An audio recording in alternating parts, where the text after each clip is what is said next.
আহ আহ ও wow, কাঁচামরিচ দিয়ে আলুর ভর্তা খেতে আমার জাস্ট ওয়াও লাগে, মানে কি আর বলবো, জাস্ট ওয়াও লাগে। তারপর চুলার মধ্যে বসায়ও দিলাম, তারপরে গ্যাসটা স্টার্ট করতেছি এন্ড স্টার্ট করে দিলাম। Hello everyone, this is me Ashiq Billah Salam, welcome to my new blog. So আমার রান্নাবাড়ির ঘর থেকে তোমাদের সবাইকে জানাচ্ছি অনেক অনেক ওয়েলকাম। কেমন আছো তোমরা সবাই? আশা করি তোমরা সবাই অনেকটা ভালো আছো। সো আমি একটু আজ বেশি এক্সাইটেড, কারণ অনেক দিন থেকে ভাবছিলাম যে ব্লগ করব, কিন্তু বুঝতে পারতেছিলাম না কি দিয়ে স্টার্ট করব। তাই যখন এখন ব্যাচেলার, সো ব্যাচেলার যেহেতু এখন, সেহেতু খাওয়া দাওয়া অনেকটা কষ্ট। সো ম্যাসের খাবার একদমই পছন্দ হয় না, আর ম্যাসকে একদম টলারেট করতে পারি না। সো নিজে যখন রান্না পারি, সো তাহলে এত কেন কনফিউশন? তাই যেমন কথা তেমন কাজ, আমি আর আমার ফ্রেন্ড মিলে একটা ডিসিশন নিলাম যে না, আমি যেহেতু টুকিটাকি রান্না করতে পারি, সেহেতু রান্না দিয়েই ব্লগটা শুরু করি, আর আমাদের খাওয়াটাও বেশ জমজমাট হবে, তাই না? আর সেই কাজ, মানে যেমন কথা তেমন কাজকে স্মরণ করেই আমরা শুরু করে দিলাম আমাদের রান্না। আর এই রান্না শুরু হয়েছে গতকাল থেকে। গতকাল একটু হালকা পাতলা রান্না হয়েছিল, বাট আজকে সকাল 7:10 বাজে, আর এই সময় প্রচন্ড খিদা লেগে গেছিল। খিদা যেহেতু লেগেছে, সেহেতু খেতে হবে, আর খেতে হলে রান্না করতে হবে, সিম্পল।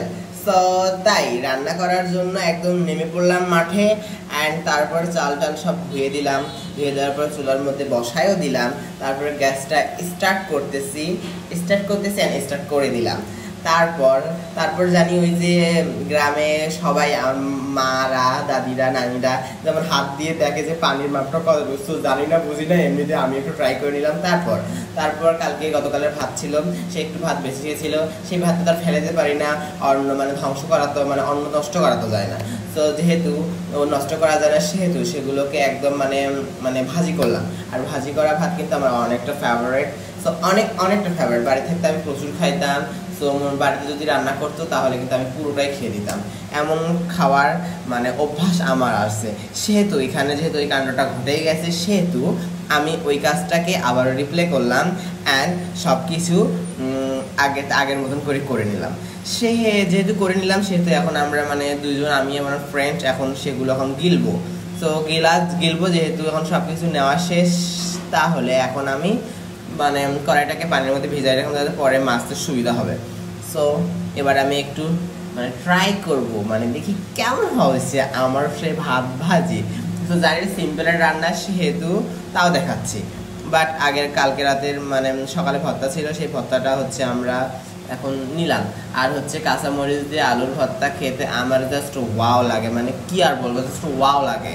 অ্যান্ড নিয়ে নিলাম পাতের মধ্যে। সো এবার একটু ট্রাই করবো যে কেমন হয়েছে। সো ও ওয়াও, অমৃত, মানে না খেলে গাইজ আপনারা বুঝতে পারবেন না যে আমার হাতের রান্না এত ভালো। সো আমার বন্ধু ফকিরের মতন বসে গেছে, এখন গিলতে হচ্ছে। সো এভাবেই শেষ হলো আমাদের ব্লগ, কিন্তু পরবর্তীতে আছে অন্য রেসিপি। Bye bye.